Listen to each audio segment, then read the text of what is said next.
अस्सलाम वालेकुम मेरे बच्चों, कैसे हैं आप? ठीक ठाक हैं? होपफुली आप फिट फाट होंगे और बेहतरीन अपनी ज़िंदगी को एंजॉय कर रहे होंगे।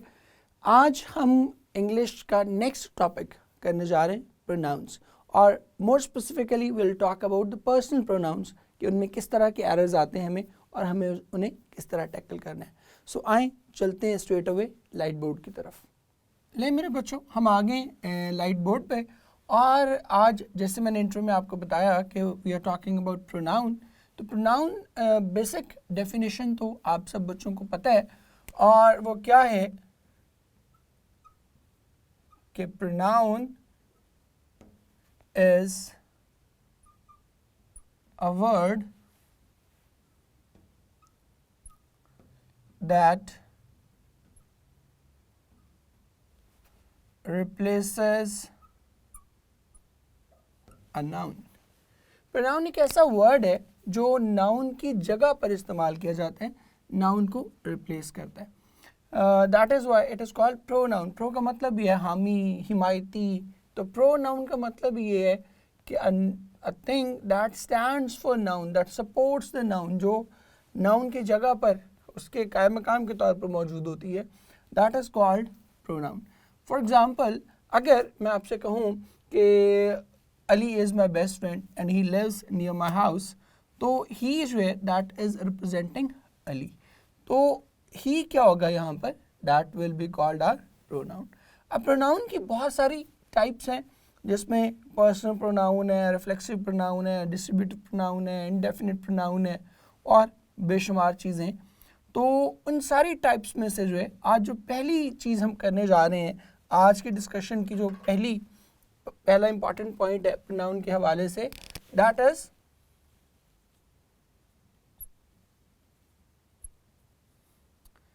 पर्सनल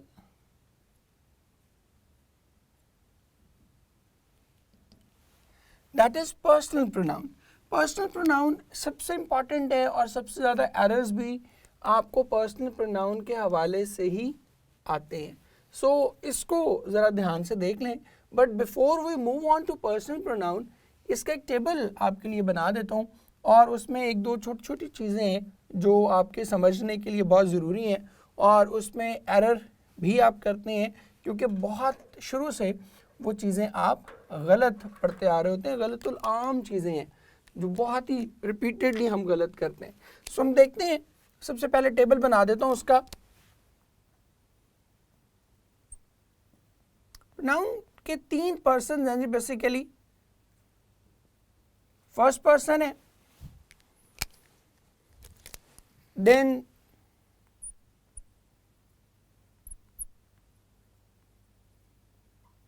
सेकंड पर्सन है, और लास्टली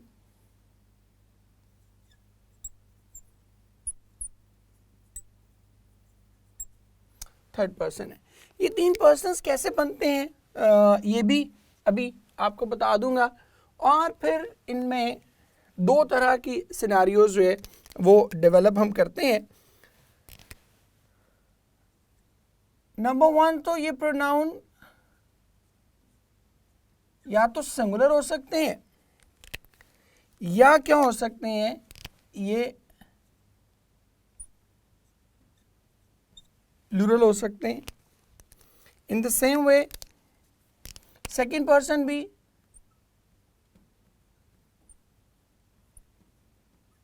सिंगुलर भी हो सकता है और ये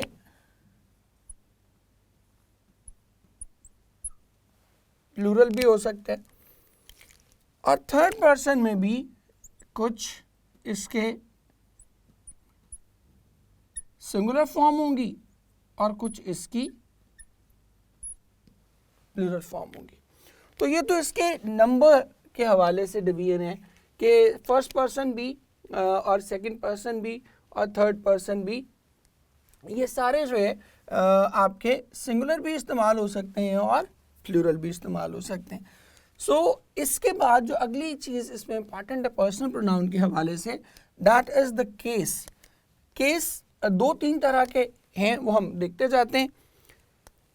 सबसे इंपॉर्टेंट है जी आपका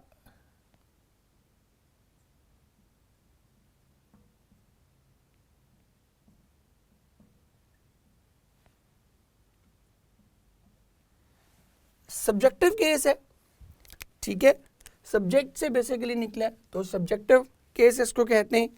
then the second one is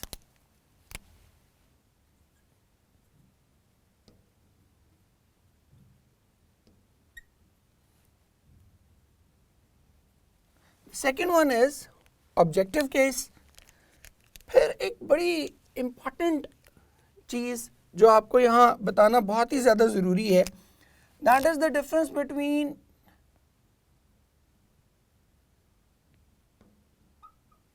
possessive case and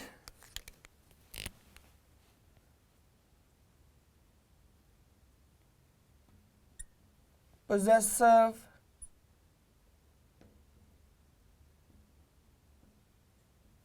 adjective. अब आप ये सोच रहे होंगे कि सर अगर ये possessive adjective है तो हम इसको pronoun के उसमें क्यों डिस्कस कर रहे हैं. इसलिए डिस्कस कर रहे हैं कि एक गलतुल आम चीज़ जो हमारे यहाँ तासुर पाया जाता है वो हम possessive adjective और possessive pronoun में फ़र्क नहीं करते. And that is why we make a whole lot of errors. बेशुमार तरह के एरर्स जो है वो हम करते हैं. और अभी मैं आपको डिफरेंस भी बता दूंगा कि इनमें डिफरेंस बुनियादी तौर पर क्या है. तो चलते हैं सबसे पहले सब्जेक्टिव केस की तरफ. सिंगुलर इसका आई होता है और प्लूरल इसका वी होता है. देन सेकंड पर्सन का सिंगुलर भी यू है और प्लूरल भी यू है. और थर्ड में इसका सिंगुलर ही, शी और इट है, जबकि इसका प्लूरल जो है दैट इज दे. अब यहाँ पे मैं आपको समझा भी देता हूँ कि ये फर्स्ट पर्सन, सेकंड पर्सन और थर्ड पर्सन क्यों कहलाते हैं. देखिए, first person is the one who initiates the discussion, that is what is called the first person involved in that conversation. For example, दो दोस्त जा रहे हैं, यहाँ से लाहौर से कराची जा रहे हैं फॉर एग्जांपल, और मुल्तान जाते तक उनके दरमियान कोई गुफ्तगू नहीं होती, तो उनमें से ना ही कोई फर्स्ट पर्सन होगा ना ही कोई सेकंड पर्सन होगा, because the discussion hasn't been initiated. वो तो बिल्कुल शुरू ही नहीं हुई, तो इसलिए कोई भी फर्स्ट पर्सन नहीं होगा और कोई भी सेकंड पर्सन नहीं होगा. मुल्तान पहुंच के एक दोस्त उतरता है, एक शख्स उतरता है और वो स्टेशन से जाके पकौड़े लेता है या बर्गर लेता है, और वो वापस आके जब सीट पे बैठता है तो दूसरे वाले शख्स से कहता है कि भाईजान आप ट्राई करेंगे. अब जैसे ही वो ये बात करेगा, इनिशिएट करेगा, he will become the first person involved in that discussion. फसाद की जड़ कौन हुआ? वो पहला बंदा. That is why I is called the first person, because I was the one who initiated that discussion. जिसने वो गुफ्तगू जो है वो शुरू की, या वही अगर हम कलेक्टिवली प्लूरल में कह रहे होंगे तो वही हो जाएगा. सो चूँकि हमने वो काम स्टार्ट किया, that is why it is called the first person. Second, obviously उस गुफ्तगू में शामिल दूसरा शख्स कौन होगा? The one who is sitting there, जिसके साथ बात हो रही है वो कौन होगा? उसके सामने बैठा हुआ यू. जैसे अब ये लेक्चर हम रिकॉर्ड कर रहे हैं तो मैं बोल रहा हूँ I am the first person who is initiating that discussion, और बात किससे हो रही है? आप बच्चों से बात हो रही है. So you people are the second person. आप जो है वो उस गुफ्तगू में शामिल दूसरा शख्स है. तो that is why you is called the second person. और फिर वो दोनों दोस्त मिलते हैं, साथ पकौड़े भी खाते हैं और साथ किसी तीसरे दोस्त की जो उस वक्त वहाँ मौजूद नहीं है उसकी चुगलियाँ शुरू कर देते हैं या उसकी तारीफ़ें शुरू कर देते हैं, डिपेंडिंग ऑन देयर नेचर. तो जब वो उसकी जिस बंदे की चुगली या तारीफ़ कर रहे होंगे वो क्या होगा? He will become the third person involve in that discussion. इसीलिए ही, शी, इट जो उस वक्त वहाँ मौजूद नहीं है, they are called the third person. So that is why they are called first, second and third. ये आपको क्लियर हो जाना चाहिए. ऑब्जेक्टिव केस क्या है कि जब आप उनको एज एन ऑब्जेक्ट यूज करेंगे, जब वो कोई एक्शन रिसीव कर रहे होंगे तो वो ऑब्जेक्टिव केस हो जाएगा. अब आई का ऑब्जेक्टिव केस क्या है? That is me. और वी का ऑब्जेक्टिव केस क्या है? दैट इज अस. इसके बाद जो सिंगुलर है यू, इसका ऑब्जेक्टिव केस भी यू है और इसका सब्जेक्टिव केस भी यू है। दोनों ही सूरतों में ये यू ही रहेगा, दोनों सूरतों में इसमें सब्जेक्टिव और ऑब्जेक्टिव में, सिंगुलर और प्लूरल में कोई डिफरेंस नहीं आएगा। और ये बड़ा ध्यान से आपने देख लेना है, क्योंकि इसीलिए यू को इस्तेमाल करते हुए आप गलती करते हैं, majority of the time you make errors, because इसका सब्जेक्टिव और ऑब्जेक्टिव केस दोनों बिल्कुल सेम है। अब दोनों चूंकि सेम है, that is why you make mistakes, you make errors. Next जब हम चलते हैं तो हम देखते हैं कि ही शी इट में उसी तरह रिस्पेक्टिवली हिम, हर और इट, ये इसका सिंगुलर में है, और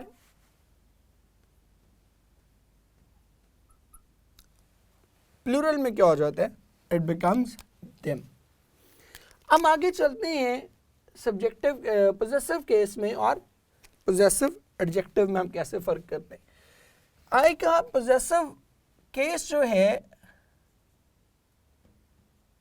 दैट इज माइन, और इसका जो प्लूरल है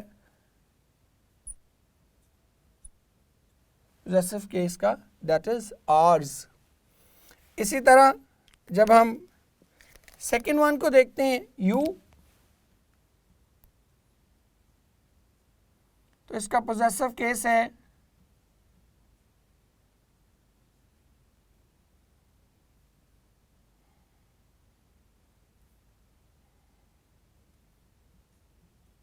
योर्स, और योर्स दोनों सूरतों में जो है ये क्या रहेगा, दोनों सूरतों में योर्स ही रहेगा, दोनों सूरतों में कोई चेंज नहीं आएगी।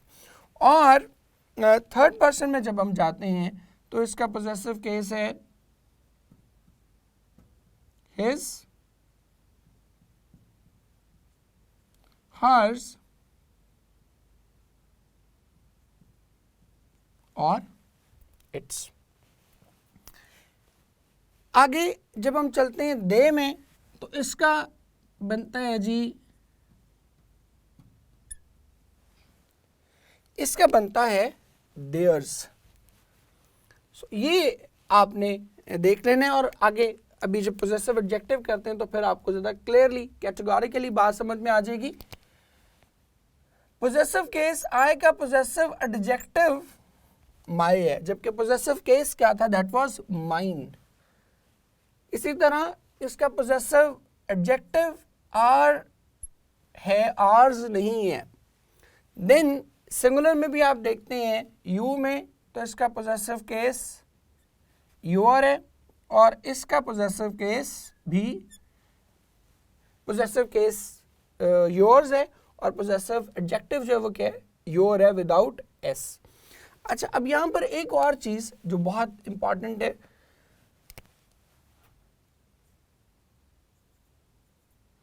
That is the use of yours.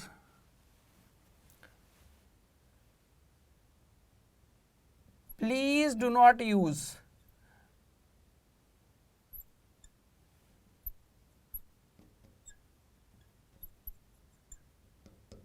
वजह, बिकॉज ये वाला योर्स जो है ये नॉन एग्जिस्टेंट है, ये कोई वर्ड ही नहीं है। और लॉजिकली भी बता देता हूं कि कैसे नहीं है। अपॉस्ट्रोफी आप क्यों यूज करते हैं, अपॉस्ट्रोफी आप यूज करते हो, अभी हमने नाउन के उसमें पढ़ा एब्स्ट्रैक्ट नाउन और मटेरियल नाउन में, अपॉस्ट्रोफी आप यूज करते हैं टू एक्सप्रेस द पोजेशन, कि ये तुम्हारी है, ये चीज़, ये पेन तुम्हारा है, तो उसका पोजेशन शो करने के लिए, ये पेन अली का है तो हम पोजेशन शो करने के लिए हम कहते हैं अलीज पेन। जब उसने ऑलरेडी कह दिया योर, तो योर का मतलब क्या है, तुम्हारा। तो फिर आप क्या कहना चाहते हैं, सिर्फ और सिर्फ तुम्हारा। इतनी तसल्लियों की ज़रूरत नहीं है, इसके बगैर भी काम चल सकता है, योर इटसेल्फ इनफ है। तो ये वाला योर्स जो है it is a non existent word, पता नहीं हमने कहाँ से इसको डेवलप किया हुआ है। बहरहाल ये योर्स आपने किसी भी तरह से इस्तेमाल नहीं करना, या तो योर्स एस वाला इस्तेमाल होगा या ये वाला योर इस्तेमाल होगा। ये apostrophe के साथ s जो है इसकी जरूरत नहीं है, it's a needless thing to do, that is why it is incorrect because your already possession show कर रहा है। आगे बढ़ते हैं हम जी।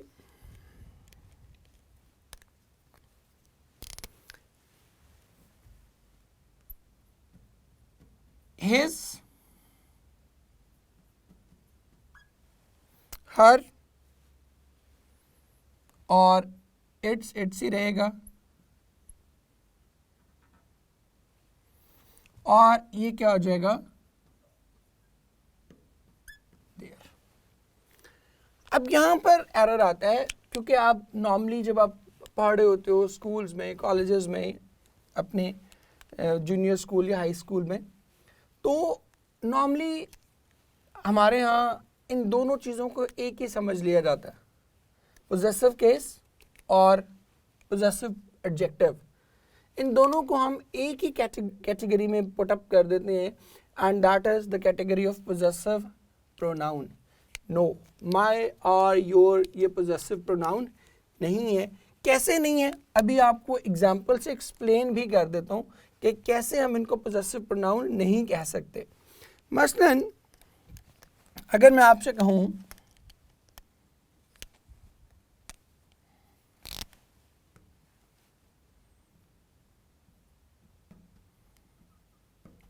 दिस इज माय और आगे ब्लैंक कर दूं और कहूं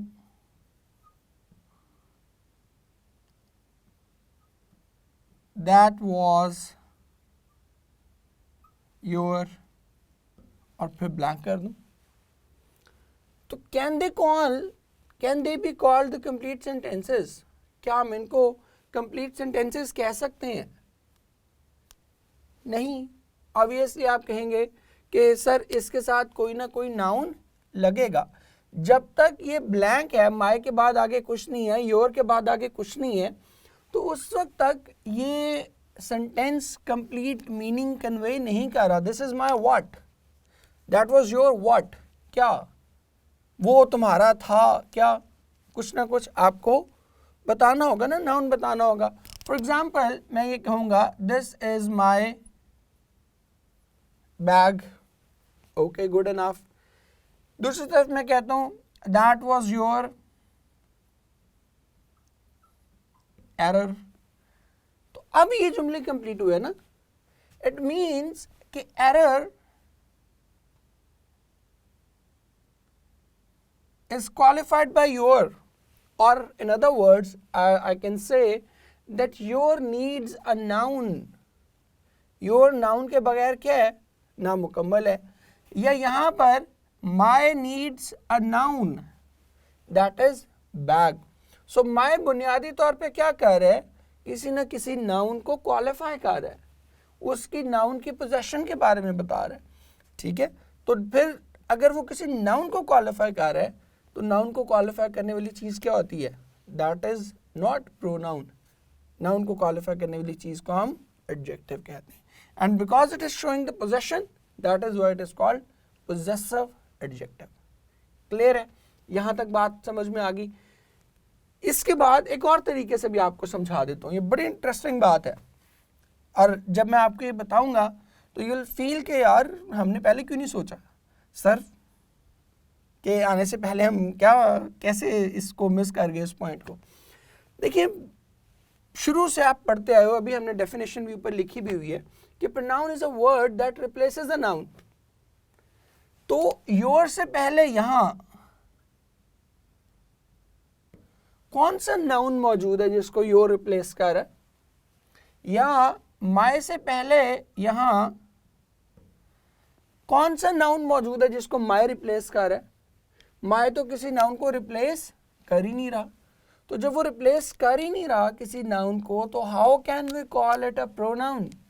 क्योंकि प्रोनाउन की तो बेसिक डेफिनेशन ही ये है कि pronoun is a word that replaces a noun. तो यहाँ पर तो वो उसको रिप्लेस कर ही नहीं रहा, तो जब वो रिप्लेस ही नहीं कर रहा तो हम किसी भी तरह से उसको प्रोनाउन नहीं कह सकते। So that is why we call them all of these words. ये जो पूरा कॉलम आपके सामने लिखा हुआ है, इस सारे को हम क्या कहते हैं, इसको पोजेसिव प्रोनाउन नहीं कहते, they are called possessive adjectives. I hope कि अब आपको क्लियर हो गया होगा। अब आगे बढ़ते हैं, पोजेसिव प्रोनाउन की भी एक एग्जांपल कर लेते हैं, समझा देता हूँ कि पोजेसिव प्रोनाउन कैसे होगा। देखें, अगर मैं आपसे कहूँ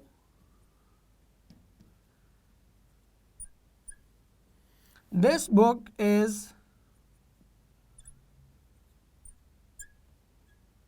my book, this book is, और दूसरी तरफ मैं आपसे कहूं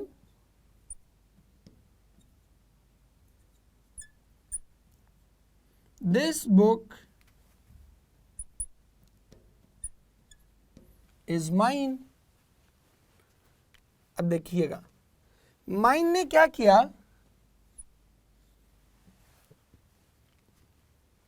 माइन ने क्या किया,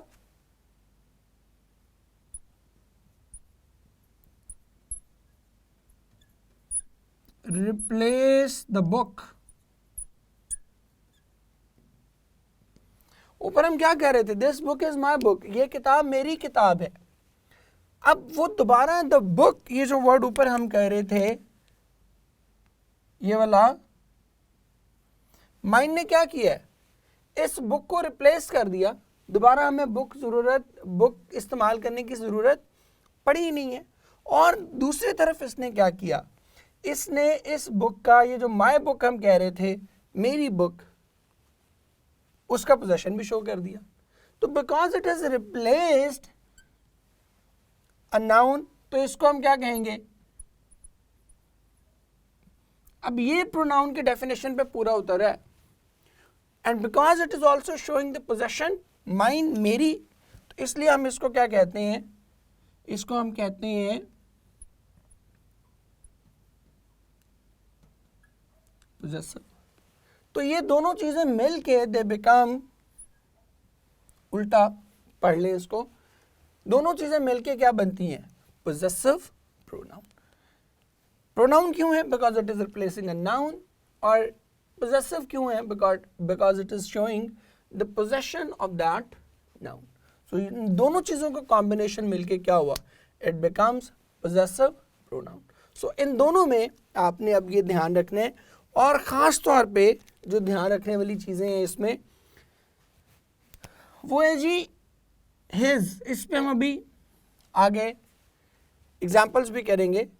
हिज का ख़ास ख्याल रखना है आपने, क्योंकि हिज पोजेसिव प्रोनाउन में भी वही है और पोजेसिव एडजेक्टिव में भी वही है। बाकी हर जगह आपको फ़र्क पता लग जाएगा, यहाँ इसका फ़र्क ढूंढना मुश्किल है। मुश्किल क्यों है, क्योंकि वो सिंगुलर में भी वही है और प्लूरल में भी वही है, इसलिए इसके बारे में मोहतात रहिएगा। दूसरा, इस टेबल में मैं हाईलाइट कर देता हूं,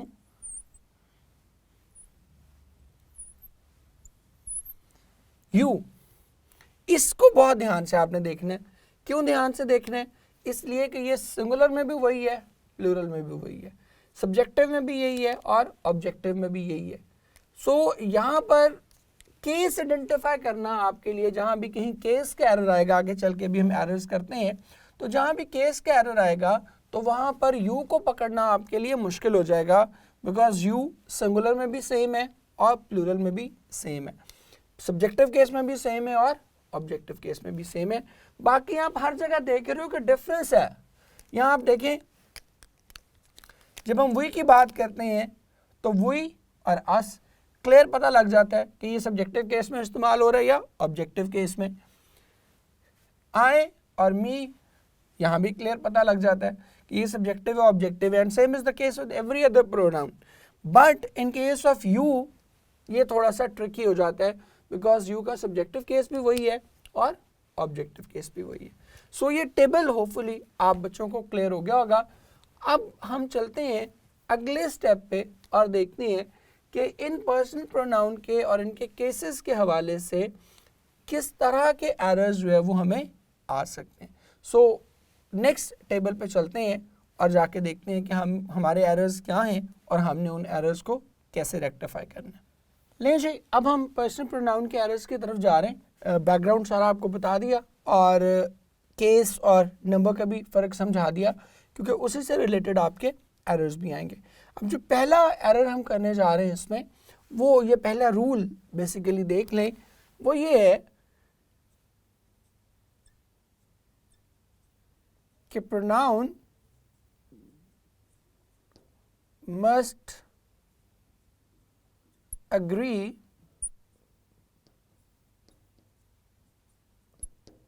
with its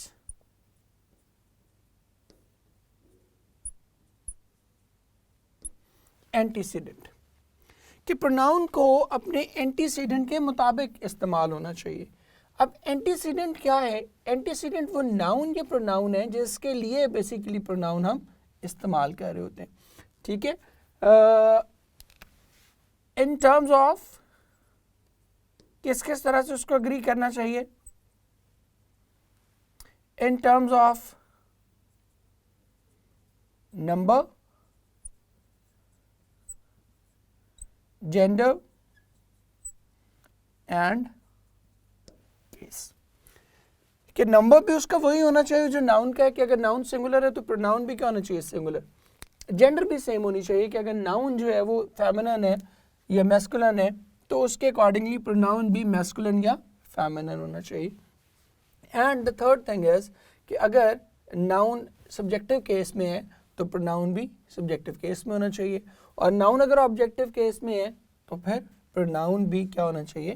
that must be in the objective case. अब इसको देख लेते हैं, अभी दो एग्जांपल्स लिखवा देता हूं। अगर मैं आपसे ये कहूं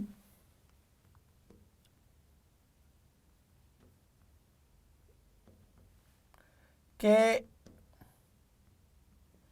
she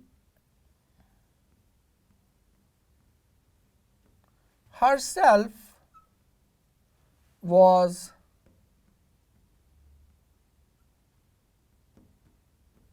responsible for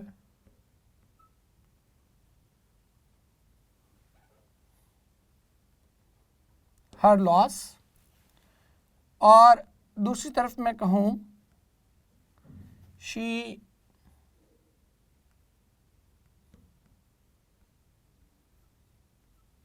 himself was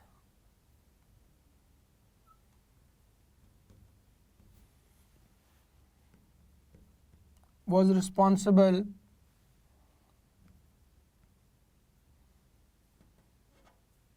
for her loss. So you can easily judge that the antecedent is feminine, but in the second sentence the pronoun we are using is masculine. So option B will not be the right option, and we will mark option A as the correct option. Same is the case with number. अगर मैं आपसे कहूँ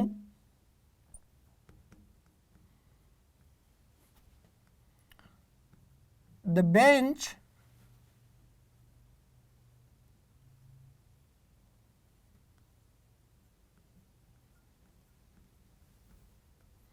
announced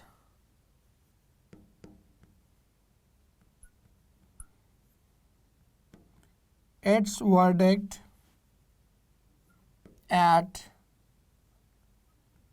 noon, और beta में कहूँ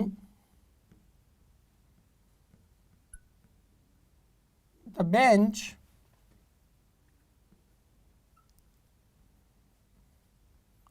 announced their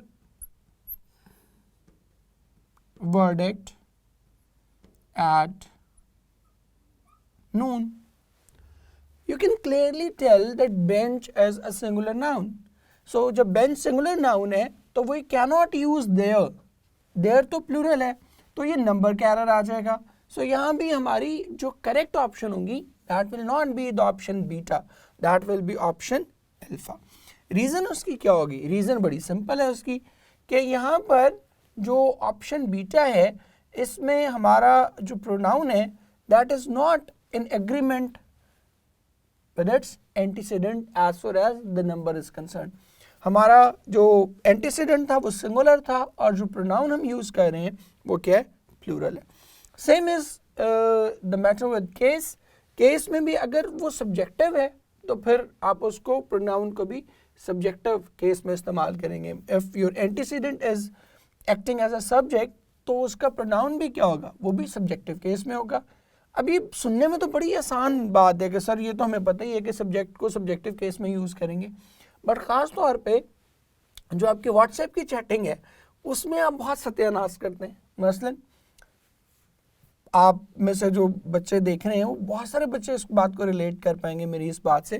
WhatsApp करते हुए आप एक दूसरे को कह रहे होते हो, me can not understand, no I can not understand, you are actively involve in that understanding ना, in that process of understanding. तो आप सब्जेक्ट हैं, तो मी कैन नॉट अंडरस्टैंड नहीं हो सकता। आप कहते हो me not going, I am not going, me not going कुछ नहीं होता। सो सब्जेक्ट के तौर पर अगर यूज़ हो रहा है आपके एंटीसीडेंट तो उसका प्रोनाउन भी क्या होगा, वो भी सब्जेक्टिव केस में होगा। एक तो ये बड़ा सिंपल सोल्यूशन बता दिया, थोड़ा सा समटाइम कम्प्लेक्स ट्रिकी हो जाता है। कैसे, मैं कहूँ अगर कि it was me who made that error, और दूसरी तरफ मैं आपसे कहूं कि इट वॉज आई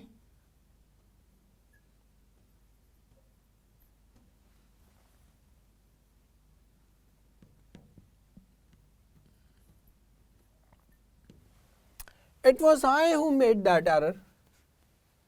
अब स्पोकन में आप नॉर्मली क्या कह रहे होते हो, it was me, but you are making that error ना, आई मेड दैट एरर, वो कह रहे it was I who made that error, so he made that error, he is acting as a subject. तो जब आप उसको as subject treat कर रहे हो तो उसका जो प्रोनाउन है वो भी क्या होगा, वो सब्जेक्टिव केस में आएगा, ऑब्जेक्टिव केस में नहीं आएगा। So our correct option will be option beta and not option alpha. So this is how it goes कि आपने इस तरह से उसकी जो है वो तैयारी करनी है। दूसरा ऑप्शन जो है वो बड़ा ही इंपॉर्टेंट है आपके लिए, दूसरा रूल, दैट इज रिगार्डिंग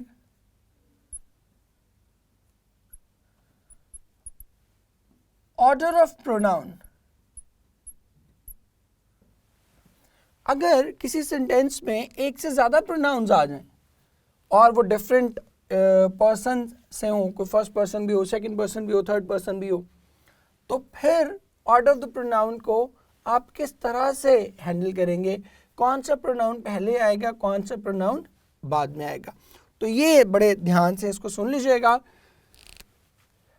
दो इसमें कैटेगरीज हैं। एक तो चीज़ है कि पहले आप देखेंगे कि नेचर ऑफ इंफॉर्मेशन क्या है। अगर तो कोई पॉजिटिव न्यूज़ है, पॉजिटिव न्यूज़ है, तो फिर ऑर्डर क्या होगा, फिर होगा सबसे पहले सेकंड पर्सन, फिर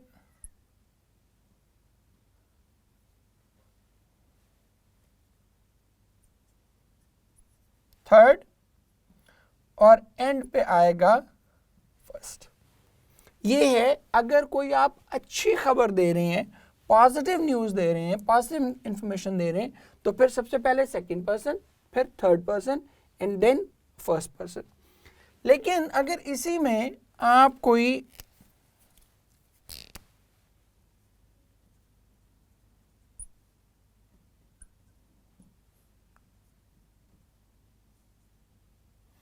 नेगेटिव न्यूज़ दे रहे हैं, कोई बुरी बात बता रहे हैं, कोई नेगेटिव इंफॉर्मेशन कन्वे हो रही है, तो फिर क्या होगा, फिर सबसे पहले first person, then third person, और देन आपका आएगा बिल्कुल एंड पे आपका आएगा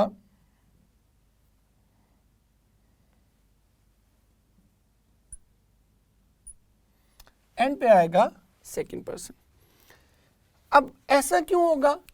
ऐसा इसलिए होगा कि इसकी बेसिस जो है वो हमारी क्या है, मॉरल वैल्यूज हैं। इसमें एक चीज और आप बड़े ध्यान से देख लें कि थर्ड पर्सन दोनों सूरतों में मिड में ही है। थर्ड पर्सन का इशू वो मिड में ही आएगा। सिर्फ आपने देखना है कि अगर अच्छी खबर है तो पहले सेकंड पर्सन, और अगर बुरी खबर है तो पहले फर्स्ट पर्सन, पहले आप खुद, और अगर अच्छी खबर है तो सबसे पहले सामने वाला। अच्छा, अब इसकी रीज़न क्या है? मॉरल वैल्यूज़ हैं। हमारी मोरालिटी हमसे ये तकाजा करती है कि अगर कोई अच्छी बात है तो सबसे पहले उसका क्रेडिट उस शख्स को दिया जाए जो हमारे सामने मौजूद है। ऑब्वियसली अगर वो हमारे सामने मौजूद है तो फिर हम उसको इस बात का क्या करेंगे? क्रेडिट देंगे कि भाई सबसे पहले आपने काम किया, फिर थर्ड पर्सन, वो जो शख्स वहाँ पर मौजूद नहीं था उसको क्रेडिट देंगे कि yes he also played a vital part in that success या इन दैट गुड थिंग। और एंड पे आप फिर अपनी हम्बली खुद को भी उसमें इंक्लूड करेंगे कि येस आपका भाई भी इन्हीं में शामिल था। ऑन द अदर हैंड अगर कोई नेगेटिव न्यूज़ है, कोई बुरी बात है, तो फिर भी हमारी मोरालिटी का तकाजा ये है कि सबसे पहले हम कहें भाई मैं वो शख्स था जिसने ये चवल मारी थी, ठीक है, मैं वो बंदा था जिसने ये फजूल हरकत की थी। ये आपकी मोरालिटी का तकाजा है कि आप सबसे पहले ख़ुद को प्रेजेंट करें for criticism that I was the one who made that mistake, ये मुझसे गलती हुई थी। फिर वो तीसरा आदमी जो वहाँ शामिल नहीं है, उस वक्त बैठा नहीं है, और एंड पे जो सामने बैठा है उसको आप कह सकते हैं कि भाईजान आप भी इतने शोखे ना हो, आप भी इसी में थे। मैं कहता हूँ कि मोरालिटी का तकाजा भी है, सेफ्टी का तकाजा भी यही है, क्योंकि अगर आप स्ट्रेट अवे उसको कहेंगे मुंह तोड़ देगा आपका, ठीक है, कि तो इतना जो है ना वो होशियार ना बन, सबसे पहले तूने मुझ पे इल्ज़ाम लगा दिया। तो ये एक मोरालिटी बेस्ड रूल है जिसको हम फॉलो करते हैं। लेकिन ये दोनों सिनेरियोज हैं सिंगुलर केसेस में, कि जब आपका प्रोनाउन सिंगुलर है। अगर प्रोनाउन प्लूरल है, जैसे वी, दे, अगर प्लूरल प्रोनाउन यूज हो रहा है तो फिर इन ईदर केस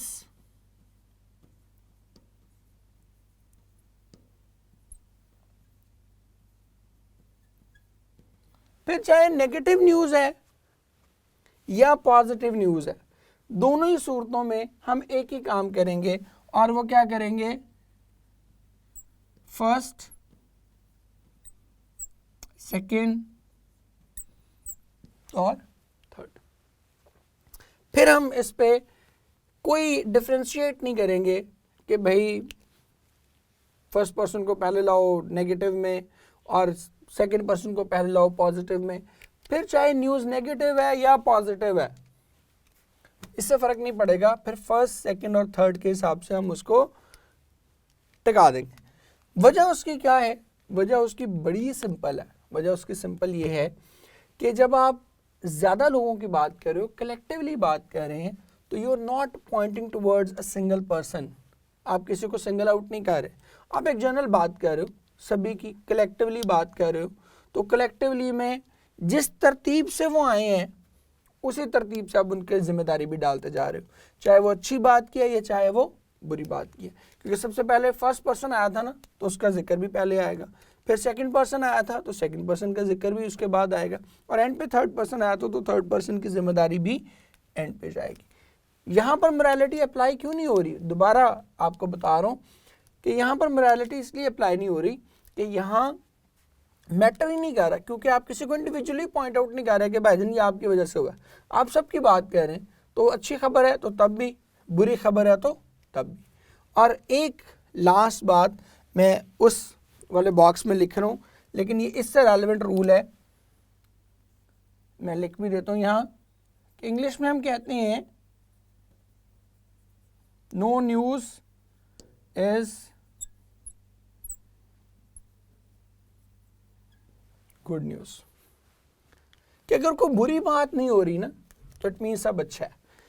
इसी तरह आपने इसको गुड और पॉजिटिव और नेगेटिव ट्रीट करना है। मसलन अगर मैं आपसे कहूँ कि you he and I R friends, तो अब इसमें कोई खुशी की बात नहीं है, बल्कि समटाइम अगर आपके दोस्त फजूल हों तो ये समटाइम शर्मिंदगी की बात है कि आप बड़े शर्मिंदा से होकर कहते हैं कि हाँ यार वो भी मेरा दोस्त है, I am really sorry for that but दोस्त है। तो यहाँ पर हम क्या करेंगे, हम पॉजिटिव न्यूज़ इसको कंसिडर करेंगे बिकॉज कोई बुरी बात नहीं हो रही। So no news is a good news.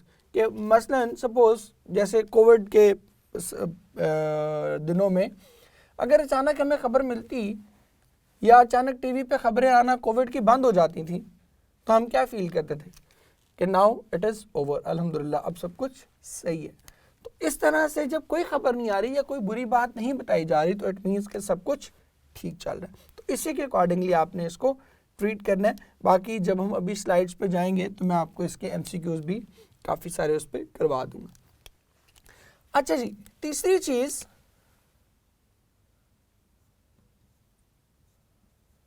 After, is, am, was, were, as, then, इन सब के बाद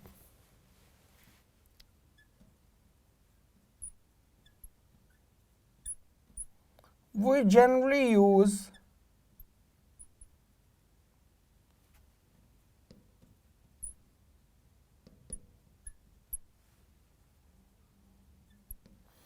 इन सब के बाद जनरली स्पीकिंग हम क्या करते हैं, हम सब्जेक्टिव केस यूज करते हैं। कंपल्शन नहीं है but more often than not आपका क्या होगा, सब्जेक्टिव केस ही इस्तेमाल होगा। वजह कि इनके बाद अमूमन जितने भी प्रोनाउन हैं वो सारे के सारे एज अ सब्जेक्ट ही इस्तेमाल हो रहे होंगे, एज एन ऑब्जेक्ट इस्तेमाल नहीं हो रहे होंगे। लेकिन अगर कहीं एज एन ऑब्जेक्ट इस्तेमाल हो रहा है तो वो हम पहले ही बात कर चुके कि अगर कोई, ये हमने देखा कि अगर कोई एंटीसीडेंट ऑब्जेक्टिव है तो फिर उसके साथ प्रोनाउन भी क्या होगा, ऑब्जेक्टिव केस में ही आएगा। और अगर कोई एंटीसीडेंट सब्जेक्टिव है तो फिर उसके साथ प्रोनाउन भी सब्जेक्टिव केस में आएगा। लेकिन ये जनरली बता रहा हूँ, ट्रेंड बता रहा हूँ आपको कि is, am, are, was, were, as, then, इनके बाद हमेशा क्या होगा, सब्जेक्टिव केस में इस्तेमाल करेंगे, ऑब्जेक्टिव केस में इस्तेमाल नहीं करेंगे। नेक्स्ट देखते हैं, अगला रूल इंपॉर्टेंट है।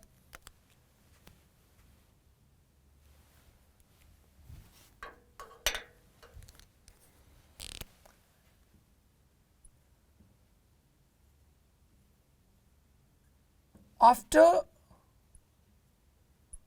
verb only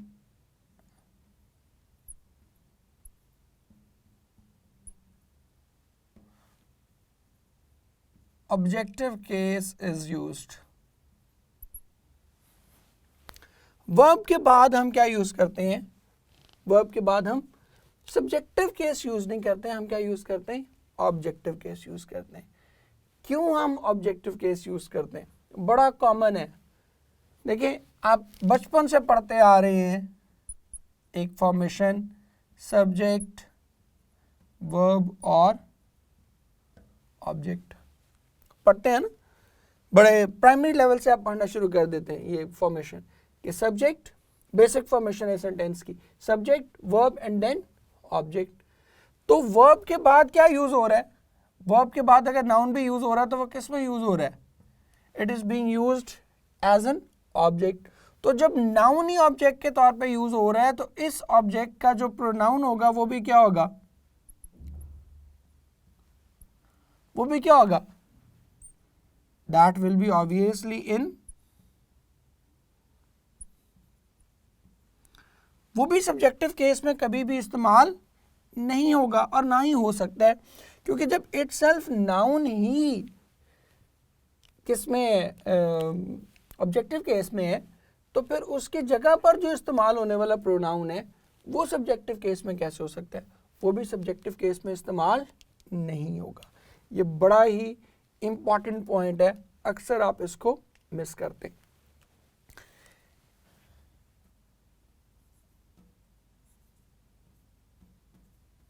after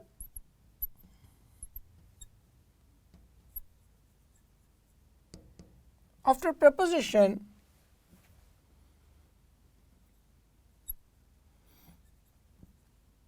normally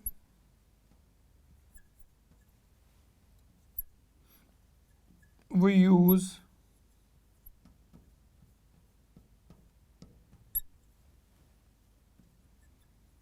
objective case.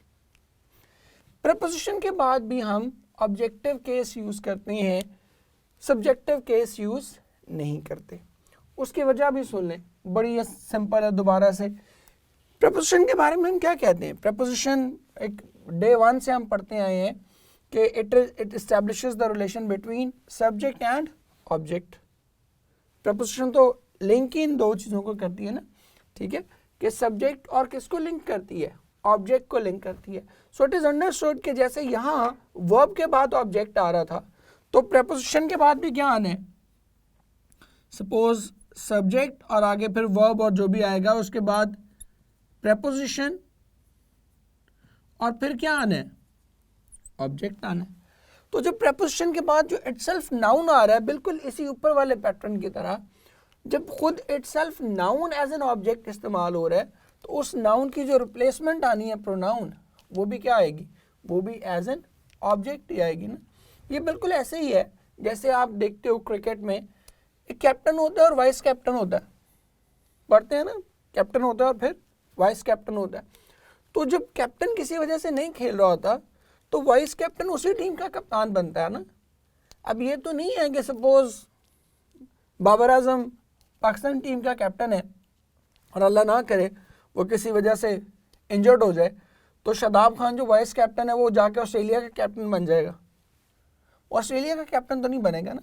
जिसको वो असिस्ट कर रहा था, जिसकी जगह पर वो बेसिकली एक फिलअप कर रहा है उसके शूज़ को, तो उसी रोल में ही आएगा ना वो। तो यहाँ भी चूंकि itself noun as an object इस्तेमाल होता है वर्ब और प्रपोजिशन के बाद, तो नॉर्मली हम क्या करते हैं, जो प्रोनाउन है वो भी क्या होता है? वो भी एज एन ऑब्जेक्टिव केस इस्तेमाल होता है, सब्जेक्टिव केस के तौर पर इस्तेमाल नहीं होता। अब last but not the least जो इंपॉर्टेंट है बहुत ही, जिसमें अक्सर ही आप गलती करते हो, before gerund only possessive adjective can be used। gerund से पहले जो है वो सिर्फ possessive adjective यूज हो सकता है। अब gerund क्या होता है? It is basically a verb but used as a noun। जैसे मैं कहूं he likes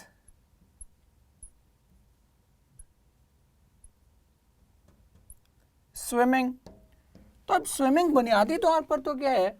बुनियादी तौर पर तो वर्ब है, बट यहाँ पर ये स्विमिंग जो है ये एज एन ऑब्जेक्ट इस्तेमाल हो रहा है। या मैं कहूँ कि swimming is my favourite sport, तो यहाँ पर भी स्विमिंग क्या है? एज एन ऑब्जेक्ट यूज हो रहा है, एज ए नाउन यूज हो रहा है। हालांकि इसी को मैं कहूं अगर he is swimming in the river, तो यहां पर स्विमिंग क्या है? ये वर्ब है। तो ये बुनियादी तौर पर तो वर्ब होता है, but it is used as a noun, उसको हम कहते हैं जेरेंट। अब जेरेंट से पहले प्रोनाउंस में से सिर्फ पोजेसिव एडजेक्टिव लग सकता है, और कोई नाउन और कोई इसका जो केस है, सब्जेक्टिव केस, ऑब्जेक्टिव केस, और कोई भी केस जो है वो नहीं लग सकता। उसकी वजह ये है कि जेरेंट क्या है? अभी हमने कहा कि जेरेंट इज अ नाउन। तो नाउन को क्वालिफाई करने के लिए हम वैसे भी क्या यूज करते हैं? वैसे भी हम यूज करते हैं एडजेक्टिव। जैसे हम कहते हैं he is an intelligent boy, तो बॉय को क्वालिफाई करने के लिए हमने क्या यूज किया? एडजेक्टिव। तो जब जेरेंड यहाँ पे इस्तेमाल ही एज अ वर्ब नहीं हो रहा बल्कि एज अ नाउन इस्तेमाल हो रहा है, तो फिर इससे पहले हम क्या यूज़ करेंगे, इससे पहले सिर्फ पोजेसिव एडजेक्टिव यूज़ करेंगे। अब इसको वाइस वर्सा भी डिस्कस कर सकते हैं। नाउन कैरियर में वो पूछ लेते हैं कि जेरेंड से पहले जैसे हम कह रहे हैं पोजेसिव एडजेक्टिव लगेगा, तो पोजेसिव एडजेक्टिव के बाद क्या लगेगा, ऑब्वियसली जेरेंड लगेगा। तो ये दोनों सूरतों में डिस्कस हो सकता है कि एडजेक्टिव के बाद आपने क्या यूज़ करना है, पोजेसिव एडजेक्टिव के बाद, दैट इज जेरेंड, और इसके वाइस वर्सा भी आप इसको यूज़ कर सकते हैं कि जेरेंड से पहले आपने क्या यूज़ करना है, पोजेसिव एडजेक्टिव। सो अब इन सारी जो हमने डिस्कशन की, इसकी एग्जाम्पल्स के लिए आपको लेके चलता हूँ स्लाइड्स की तरफ। सो आए स्लाइड्स पे चलते हैं और अपने एमसीक्यूज अटेम्प्ट करते हैं। ले मेरे बच्चों, हम आ गए स्लाइड्स पे और अपना काम हम अब देखते हैं एमसीक्यूज कैसे इसको देखने। पहला एमसीक्यू आप देखें, the next morning when the diary was exhibited in the courtyard the whole village was stunned by what they saw. अब पहले में आप देखिएगा अल्फा ऑप्शन जो आ रही है इसमें दे सॉ है, हालांकि we are talking about village, village is a singular noun. ये वो अग्रीमेंट क्या रहा है जो मैं कह रहा था कि pronoun must agree with its antecedent in terms of number, gender and case. तो अब यहाँ पर आपको क्लियरली नजर आ रहा है कि नंबर क्या एरर है, दे सॉ नहीं होगा। In the same way Charlie option में ही सॉ है और डेल्टा ऑप्शन में शी सॉ है। तो विलेज के लिए ना शी जेंडर का भी एरर है और नंबर का भी एरर है, इसलिए द करेक्ट ऑप्शन जैसे कि आप देख रहे हैं अपीयर हो रही है, दैट इज बीटा। नेक्स्ट हम चलते हैं जी अपने एरर जो था हमारा ऑर्डर ऑफ द प्रोनाउन, जिसमें मैंने आपको बताया था कि गुड न्यूज़ के लिए सबसे पहले सेकंड, फिर थर्ड और फिर फर्स्ट, और बैड न्यूज़ के लिए पहले फर्स्ट, फिर थर्ड और एंड पे सेकंड। तो पहला एमसीक्यू आप देखते हैं, I you and he are performing up to the expectations. अब ये गुड न्यूज़ है कि अच्छी चीज़ है कि वो एक्सपेक्टेशन के अकॉर्डिंगली परफॉर्म करें, तो आई यू एंड ही नहीं होगा, क्या होगा, यू ही एंड आई। सो इसके अकॉर्डिंगली क्लियर है कि डेल्टा ऑप्शन जो है वो that is the right option. आगे नेक्स्ट एमसीक्यू देखें, I he and you were lazy in preparing for the test. अब ये बैड न्यूज़ है, it's a bad thing to have, negative बात है। तो इसमें आप क्या करेंगे, जैसे कि आप देख भी रहे हो, delta option is the right option. I he and you, सबसे पहले फर्स्ट पर्सन, फिर second person, and then finally we are पहले फर्स्ट पर्सन, फिर third person, and then finally we are heading towards the second person. Next मैंने आपको बताया था कि प्लूरल में अच्छी खबर होगी या बुरी खबर होगी, तो फर्स्ट सेकंड थर्ड के हिसाब से चलेंगे। तो उसमें हम देखें डेल्टा ऑप्शन आपको नज़र भी आ रही है कि डेल्टा ऑप्शन ही करेक्ट ऑप्शन है कि वी, यू एंड दे, ये प्लूरल है, तो हम इसी के अकॉर्डिंगली चलेंगे। अभी अच्छी बात होगी या बुरी बात होगी, दोनों सूरतों में सेम रहेगा। एक बड़ा टिपिकल एमसीक्यू जो आता है, अक्सर आया भी हुआ है, वो है कि I am looking ahead to the future, you and they are looking back to the past. Goodbye Mister Chips की लाइन है, आपकी बुक की लाइंस मैंने काफ़ी सारी इसमें ऐड की हैं क्योंकि वो फेमिलियर लाइंस होती हैं, तो आपको समझना उससे आसान होता है। तो ये देखिएगा, यहाँ पर बहुत सारे बच्चे जो है वो क्या करते हैं, वो समझते हैं कि दे आ गया तो वो प्लूरल कर देंगे उसको, हालांकि दे तो तीन में से सिर्फ एक प्लूरल नाउन है ना, बाकी I and he, I and you sorry, that is not the plural noun, वो दोनों ही प्लूरल नाउन नहीं है, वो सिंगुलर नाउन है। तो इसलिए हमारी ऑप्शन जो है that will not be option alpha. आप समझ रहे होंगे कि अल्फा ऑप्शन सही है कि पहले आई, फिर you second person, and then third person, they. No, our correct option is, as you can see, that is beta. वजह क्या है कि I और you तो सिंगुलर ही है ना, तो ये प्लूरल नाउन के तौर पर कंसिडर ही नहीं होगा। और चूंकि ये बुरी बात है कि they are looking back to the past, तो इसलिए हम you and they are looking back to the past नहीं कहेंगे, they and you are looking back to the past। पहले थर्ड पर्सन आएगा और फिर सेकेंड पर्सन, बुरी बात है चूंकि, तो वो एंड पे जाएगा। आगे देखिएगा, your mother and I when she was 19 and I was 22 cleared this mountain slope together. इसमें आप क्लियरली देख सकते हो कि योर मदर एंड आई, क्योंकि वो थर्ड पर्सन है, your mother is the third person and I is the first person, तो पहले थर्ड पर्सन आना है और फिर फर्स्ट पर्सन आना है, क्योंकि अच्छी बात है, अच्छी बात में हमने क्या करना है, फर्स्ट पर्सन को एंड पे लेके जाना है, खुद क्रेडिट सबसे आखिर पे लेना है, पहले क्रेडिट नहीं लेना। लीजिए आगे बढ़ते हैं। नेक्स्ट हमने रूल किया था कि इज, एम, आर, वाज, वर और एज, दैन के बाद हम सब्जेक्टिव केस नॉर्मली यूज करते हैं, ऑब्जेक्टिव केस यूज नहीं करते। जनरली स्पीकिंग हम ये करते हैं, ठीक है, क्योंकि इनके बाद नॉर्मली सब्जेक्ट्स ही आते हैं। अगर कहीं ऑब्जेक्ट आ रहा होगा तो फिर हम पहले वाले रूल की तरफ वापस चले जाएंगे कि pronoun must agree with its antecedent. तो अगर एंटीसीडेंट ऑब्जेक्टिव में होगा तो फिर तो अंडरस्टूड है कि प्रोनाउन भी क्या होगा, ऑब्जेक्टिव केस में आएगा। सो पहली लाइन, पहला एमसीक्यू हम करते हैं, more often than me should wish नहीं होगा, more often than I should wish होगा। सो इसके अकॉर्डिंगली आप देख रहे हैं कि option C is the correct option. बाकी आप अल्फा में देखें तो more often than me should wish है एंड बीटा में माई शुड विश है, तो ये दोनों ऑप्शंस इनकरेक्ट हैं, और डेल्टा में माइन शुड विश है, तो ये तो तीनों ही नहीं हो सकती। इज, एम, आर के बाद क्या आना है, हमने majority of the time subjective case use करना है। My dear fellow you are fitter than me, अब ये बड़ा इंपॉर्टेंट गलती आप करते हो। अक्सर हम कहते हैं you are cleverer than me, no you are cleverer than I, ठीक है। अब ये क्यों, एक तो क्लियर है देन, एज, देन के बाद हमने क्या यूज करना है, सब्जेक्टिव केस यूज करना है। दूसरी इसमें एक और वजह भी है, आगे एडजेक्टिव में चल के हम देखेंगे कि एडजेक्टिव में जब आप कंपैरिजन करते हो किसी चीज़ का तो दोनों चीज़ें हर तरह से पैरेलल होनी चाहिए, बिल्कुल उनको एक लेवल का होना चाहिए। तो जब आप कह रहे हो कि you are fitter than I, तो यू सब्जेक्टिव केस में इस्तेमाल कर रहे हो, तो आई भी क्या होगा, सब्जेक्टिव केस में। उस कंपैरिजन का तकाजा भी यही है।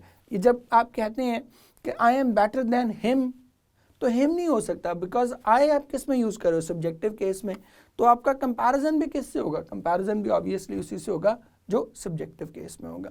तो you are fitter, my dear fellow you are fitter than I am. So इस हिसाब से आपकी जो करेक्ट ऑप्शन है दैट इज डी। आगे बढ़ते हैं। Some secretly believed that Maulvi Abul had a special amulet whose charm blessed him with the secret power to get as much money as he desired from the angels. As him desired नहीं होगा, ठीक है, as he desired। तो as के बाद भी हमने क्या यूज करना है, subjective case यूज करना है। So our correct option will be option Charlie। आगे बढ़ते हैं। But as soon as he began to move, he felt he couldn't. He was too tired।